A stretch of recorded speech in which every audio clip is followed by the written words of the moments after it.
That feel when it's Super Bowl Sunday and you can't even remember what teams are playing. I think it's the Celtics versus the Orioles, right? I hope the Celtics win. You know what just dawned on me? All my friends in my industry that I'm close with, Max Tuning, Bob Arcand, Christian Guzman, none of them follow sports either. Must be something with the YouTubers. We create social media platforms but can't follow sports. I don't know. Check out my new shirt though. It's pretty sick, right? It's that new Alpha 3D knitted. It's like really sick. This is a better fit than the other Alpha shirts.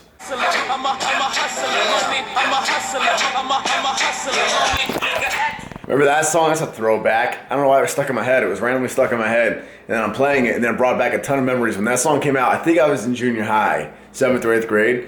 And it reminded me of when I was in 7th or 8th grade, I would buy the largest bags of Jolly Rancher lollipops back when they were a thing. And they'd only be a few bucks at Walmart. And then I would sell them, but I would upsell each unit. So I'd sell them for like, it depends. You'd read out the people. The average might be like $1, $1.50, I don't know. But you know, some people that were sent to school with like just an insane amount of money from their parents every single day, you might try to inflate their ego. You'd be like, oh, so-and-so over here would probably buy like 3 and not even care, get his little ego all good. And then the next thing you know, it's like 3, I'll buy 5 right now just because you said that. And then boom, and then you upsell him. It's $2 a unit for him. And then if somebody's hurting on money but they really want one, you can tell that they're just stingy. Yeah, it's only 50 cents for you, but either way, I would come home with like between $18 to $25 in a day, and the bag only cost like a few bucks. And considering I was like a little baby, like 12 years old, with no expenses and too young for a job, it was a good little hustle right there. And then my friends and I started shooting dice too in the cafeteria, and made a few bucks here and there with that. And then we got in trouble for that. Obviously, they caught us. And then at 13 years old, a week before I turned 14, I got my first job. I wasn't legally allowed to start work until 14, so I had to wait that week. But I remember I went in, I wore a tuxedo t-shirt, you know those t-shirts that have a tuxedo like painted on it? I went in for one of those and applied for a dishwashing job and started that at 13 years old technically. Started working officially at 14 years old. And then it was funny, I remember when I first got in there, I was, in the kid mind state, and I was like, all right, I'm going to save up. Me and my friends are going to get jobs together. We're going to save up. We're going to buy dirt bikes this summer. We're going to buy dirt bikes next year, whatever, 4-wheelers. And then quickly, from having to get a ride to and from work, because I was too young to drive, I realized, damn, you know what? I should save up for a car. So I didn't buy the dirt bike, and I saved up, and then I was illegally working like 57-hour weeks sometimes at like 14 years old. And anyway, long story short, I ended up being able to buy my own first car, which was a 98 Honda Civic for like, I think $6,000 at the time is what I bought it for. Pretty cool. Then you fast forward through high school, and I was doing multiple different jobs, working restaurant job and then working construction on the weekends while doing my senior year, finishing up senior projects, and competing in all those bodybuilding shows. Then I quit the restaurant business, went to full-time construction and handyman work once I got out of high school, and I knew I wasn't going to do college, and I was just pursuing NWB, this whole lifestyle that I live now, is pursuing that while I was working construction. Then I got a job at GNC working as a sales associate while working construction, so doing both. And then eventually I got promoted to management, and I quit the construction job and just went full-time management. And then I was working like 60-hour weeks doing management at times because my store was understaffed. And it was cool because I learned a lot. I learned a lot about how GNC handled their business, about how they ran their ship. It was really, really, really informative for me, and it's actually helped me out in other things, running my own business, just seeing how they do things. And it was definitely cool being able to like delegate and manage other people, but it was then when I realized I am wasting my life. I'm here for like 100-year span if I'm lucky, and I am spending hours and hours and hours of my life in this building for somebody else, making money for somebody else. And I was like, fuck this. So then eventually when me and my ex at that time split, I was like, this is the perfect time. I'm gonna go move down with my cousin. I'm gonna quit my job. I'm gonna get out of the 9-to-5 life. I decided before I didn't want to go to school. Then I was deciding that I didn't want to do the 9-to-5 life anymore. Quit, and I was making $600 to $1,100 a month at the time that I quit. And that's not a lot, especially when you have rent and utilities and all that. Fortunately, I saved up at the time. I think I saved up maybe like 15 grand in my savings from GNC, saved that up, and then I was making like the $600 a month or whatever. So I just lived off that, and I lived very frugally when I first moved down to Virginia, and I made a bunch of moves. Released my first NWB clothing line. No, actually, I released that before. That's actually what helped me buy the Dodge Magnum at that time, because I was still working and whatnot. But yeah, moved down there. And I got I got down to my last pennies while I was living down in Virginia a couple of times, but just kept grinding, stayed positive, kept believing I would do it. And then, what you think is what you manifest. And long story short, fast forward to now, and here we are now. Blessed, grateful, and comfortable, and just working on the next big thing. That was just a little random NWB history lesson and a walk down memory lane for you. I don't see nothing in the video that can't go on. Stop. What are you doing? Whoa! Nick, am I in it? Yeah, you are. I think Ricky might be a genius on the low. Look, he's eating Captain Crunch, which is great as it is, right? And then for his milk, he's using cookies and cream Hypergrow. See the little bits of cookies in there? Cookies and cream Hypergrow is delicious by itself, and he's using it as the milk for his Captain Crunch. Soviet Russia. I need to go around. Snow everywhere. That's the street. Oh.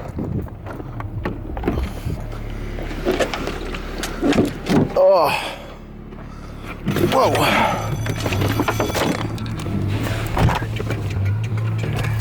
Gym time. I'm stuck in a hoodie. That's all I got. Yeah, no, I don't go out into the tundra if I'm not bundled up. Alright. Ari always yells at me for not having a jacket. It's so cold. The fuck? Whoa. Damn. I am ill prepared for winter. I drive a rear-wheel drive car. I only have sneakers, no boots. I only have a hoodie, no jacket. But I am at Ocean State Health and Fitness, and that's all that really matters now.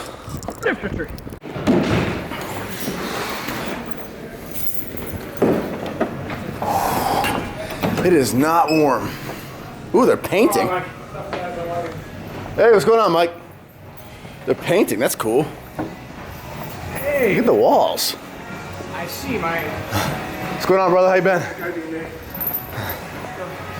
Damn, this is cool.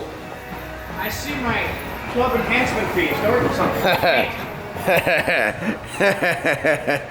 And look what they got you doing. Sucks. Look what they got you doing. I should have never opened my mouth and said, let's change the color of the gym. I like this a lot better. No, this is good yet. I didn't like that yellowy color. It was too like sleepy time. This is nice and energizing. Though it's just a primer coat, but still. It's nice and energizing until you listen to the music. Yeah, the music has to be. We have to change that music too. This is dope. I like this whiteness. Is this a gym owner taking care of his own gym? Yeah, for the third time in 5 years painting. Hands on. I like that. What color scheme is this place going to be when it's all done? The real color or for the camera color? Hot pink. Actually, it'll be a bright golden yellow. Sweet. Just so the people who left gold will feel at home. Yeah. And then some light gray. Awesome. So yeah, it's going to be, plus you see all the new lighting we put up. Yeah, new lighting there. You're going to get some down there too? Yeah. Hell Plus, yeah. at this rate, you can come in here and get a free tear with all the lighting. That's awesome. Gonna be energized. So today I'm not doing anything exciting to show you. I'm just doing light high bar squats, and I gotta do deficit deadlifts, really trying to focus on getting my back neutral. I have an anterior pelvic tilt, and been doing a lot of mobility work for that. Just gotta work on getting the spine neutral. So I have to get a couple of clips just to show my coach, or my coaches, but I'll just show you guys them too for the hell of it. But we'll film the bench workout tomorrow. That's a little bit more exciting. Bench a tree with blocks. I'm not using blocks.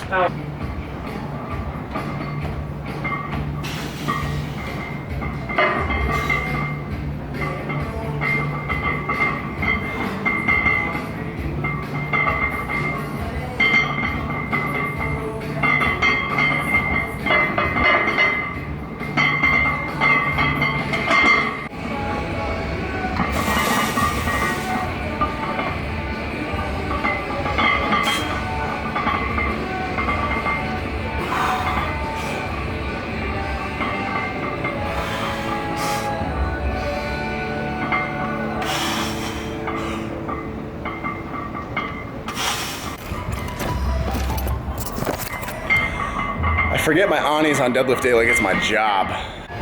So these two mats with a fat black 45 plate is about the same height as one bumper plate, which is 3 inches, except it's smoother to stand on. You don't have to deal with these grooves. So this is a 3-inch deficit right here. So what I'm really working on, especially with deadlifts, is my anterior pelvic tilt.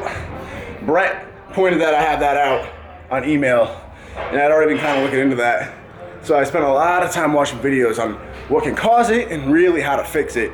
And I spent a long time yesterday just doing a full mobility workout based around helping that issue.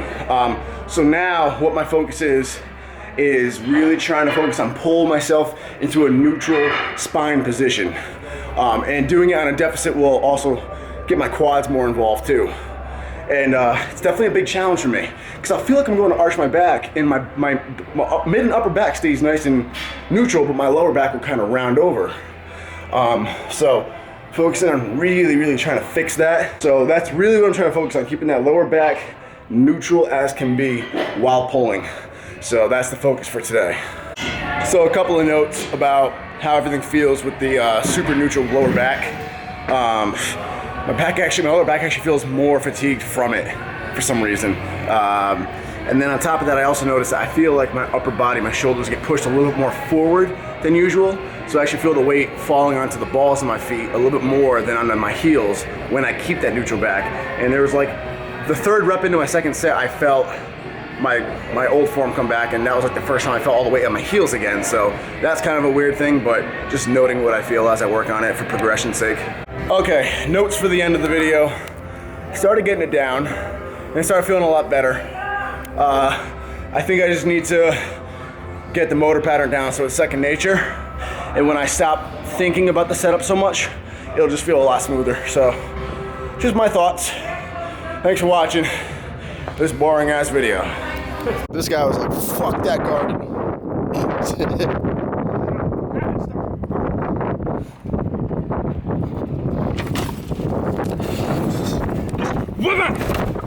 You'll note that if you buy the fully loaded option for the 2013 Honda Civic, it comes equipped with its own landfill. It's so bad. It's so hot out. Cumberland Farms. I got a Cumberland Farms gift card. Time to ball out. I need.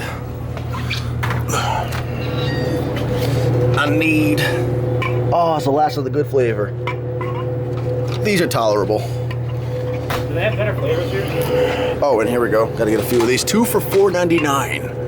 That's more expensive than everywhere else. Yeah, it is, but still, gonna ball out. I want one of these, the big ones, but in white. I don't think they have it. They have that at Shell Station. But I don't have a Shell Station card. And it was free. How to catch a YouTuber starter pack. Leave these underneath a trap. And soon enough, you'll catch yourself a YouTuber. And throw in some sour gummies, it's probably gonna be a YouTuber with high subscriber count. Every YouTuber drinks an absurd amount of Monster. Sure do. But the Game Changer is so much better. Game Changer is the best, absolutely. I don't know. I like Monster because I don't know, they both taste really good. Monster's good if you don't want an insane amount of caffeine. You just want to chill and play a little bit of Destiny for hours and hours and hours. Like I'm about to do. Yes. I'm gonna finally beat the raid. And some people are still like, oh, those energy drinks are terrible for you. Well, if I die, I die. It's like the Rocky movies. If he dies, he dies. Ooh, we just drifted on into this place. Yeah, but that's why I dropped it into one. A little bit of post-workout pizza on deck. You need me to come pick you up. Should be good for filling us up for bench day tomorrow. Yeah, buddy. America. Fuck yeah. Delicious. We splitting this. This is beautiful. This is amazing. Be jealous.